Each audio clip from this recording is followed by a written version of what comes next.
Ça va faire un bail, Snake. Colonel, évidemment j'aurais dû m'en douter. Quel accueil pour un vieux pote de guerre, Snake. Qu'est-ce que tu veux de moi? Je t'ai simplement invité pour qu'on se parle. Invité? Tu m'invites avec des soldats armés jusqu'aux dents maintenant? Toutes mes excuses s'ils ont été un peu agressifs. Mais nous avons un gros problème et toi seul peux le résoudre. Colonel, j'ai démissionné de Foxhound.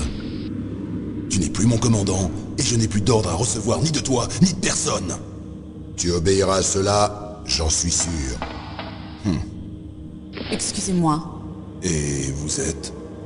Docteur Naomi Hunter, c'est un membre de l'équipe médicale de Foxhound, experte en thérapie génétique. Une militaire? Non, une civile.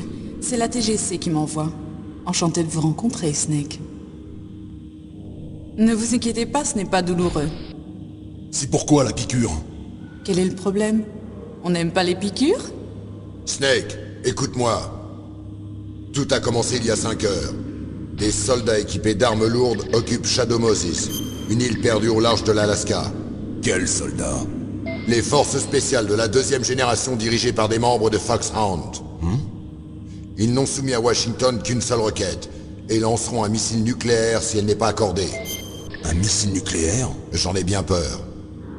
Vois-tu, cette île abrite une installation secrète de recyclage d'armes nucléaires. Une arme nucléaire détournée par Foxhound? Maintenant, tu vois à quel point la situation est critique. Ta mission présente 2 objectifs. 1. Il faut que tu sauves Donald Anderson, le chef du DARPA, ainsi que Kenneth Baker, président d'Armtech, tous 2 retenus en otage. On peut parler d'otages de gros calibre. Ensuite, il faut que tu découvres si oui ou non les terroristes ont les moyens d'effectuer un tir nucléaire et si oui, les en empêcher. Des questions, Snake? Comment ça, des questions? J'ai pas encore accepté la mission. Eh bien, tu décideras après en avoir entendu un peu plus sur la situation. Parle-moi de ce site de recyclage d'armes nucléaires. Cette installation est une base souterraine. Et malgré notre système de renseignement ultra perfectionné, nous ignorons ce qui se passe à l'intérieur. Quelqu'un doit s'infiltrer, rassembler les informations et faire un rapport. Un vrai film d'espionnage. Quelle est la méthode d'infiltration? La voie des airs n'est pas envisageable. C'est vrai, pas avec cet orage. Nous nous rapprocherons de l'installation par sous-marin. Rapprocher? Seulement à quelques milles. L'installation est équipée d'un détecteur sonar. Ils peuvent détecter le moindre bruit de moteur ou de propulsion. Et de là? Nous lançons un propulseur pour nageur à une place. Nous lançons? Comme une torpille. À part qu'un PNP n'a pas de propulsion propre. Tu te sers du PNP pour te rapprocher le plus possible, et tu t'en débarrasses. De là, tu nages. Tu veux que je nage dans une eau en dessous de 0? T'en fais pas. Cette combinaison est le dernier cri en technologie polytherme. L'installation de recyclage d'armes nucléaires recouvre la totalité de l'île. Une fois infiltré, tu recevras tes ordres par codec. Et j'y vais tout seul? Comme d'hab. C'est une mission solitaire secrète. Pour le matériel et l'équipement, SP? Affirmatif. C'est une opération top secret. N'espère aucun support officiel. Le chef du DARPA est le président d'une société d'armement. Quel rapport ont-ils avec une installation de recyclage d'armes nucléaires? En fait, des exercices secrets étaient en cours lorsque le groupe terroriste a lancé son attaque. Si ces deux-là étaient directement impliqués, il doit s'agir d'exercices extrêmement importants. Ils testaient un nouvel armement perfectionné? Je ne détiens pas cette information. Savons-nous exactement où ils sont détenus? Un mini-émetteur est implanté dans le chef du DARPA. Votre radar devrait vous donner sa position lorsque vous vous en approcherez.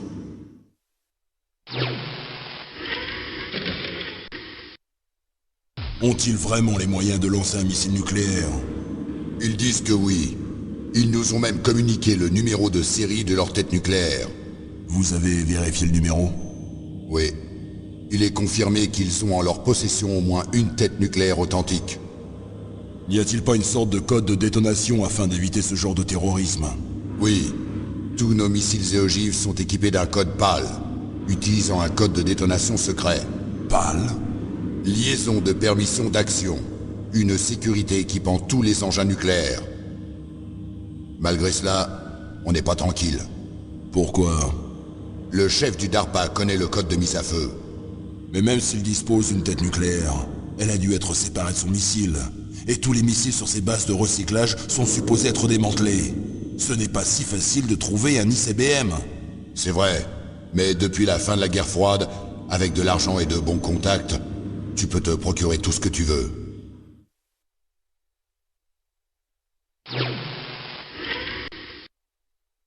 Et que demande-t-il exactement? Des restes humains. Des restes? C'est exact. En fait, des spécimens de cellules contenant les informations génomiques de l'individu en question. Des spécimens de cellules? Et pourquoi ça? Les terroristes en ont besoin.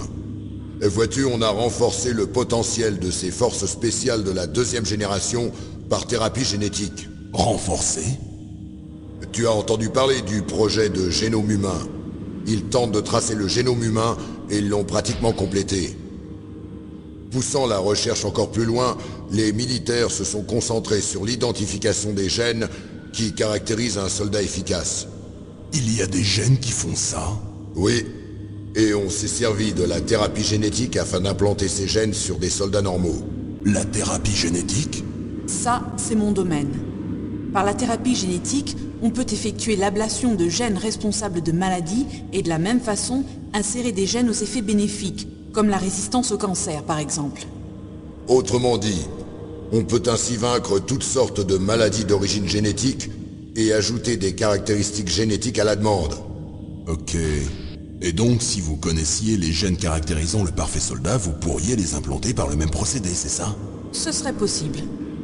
Mais tout repose sur l'identification et l'isolement de ces gènes soldats. Et pour ce faire, étudier les caractéristiques génomiques du plus grand soldat que la Terre ait porté serait une aide appréciable.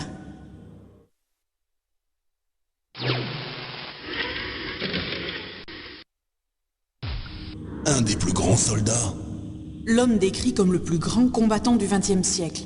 Vous voulez dire Big Boss? Dans le mille. Nous avons travaillé d'arrache-pied afin d'identifier les gènes responsables de ces fantastiques talents au combat. Et nous avons découvert 60 de ces jeunes soldats. Son corps a donc été retrouvé alors? Oui, et ces cellules ont été gelées en chambre de cryo. Son information génomique est un trésor inestimable pour l'humanité. Inestimable pour les militaires. Son corps a été sévèrement brûlé, mais nous avons pu reconstituer sa séquence d'ADN à partir d'une mèche de cheveux. Vous êtes hallucinant. Et donc vous vous apprêtez à implanter ces gènes sur des soldats? Oui, nous utiliserons un procédé de mon invention dénommé ciblage génétique. Le talent des soldats les plus performants n'est acquis ni par l'entraînement ni par l'expérience. Nous savons maintenant que les facteurs héréditaires sont cruciaux pour un soldat exceptionnel. Snake, on ne peut pas leur remettre son corps. Cela représenterait un danger potentiel supérieur à toutes les armes nucléaires de l'île. J'ai entendu dire qu'ils se font appeler les fils de Big Boss. Les fils de Big Boss.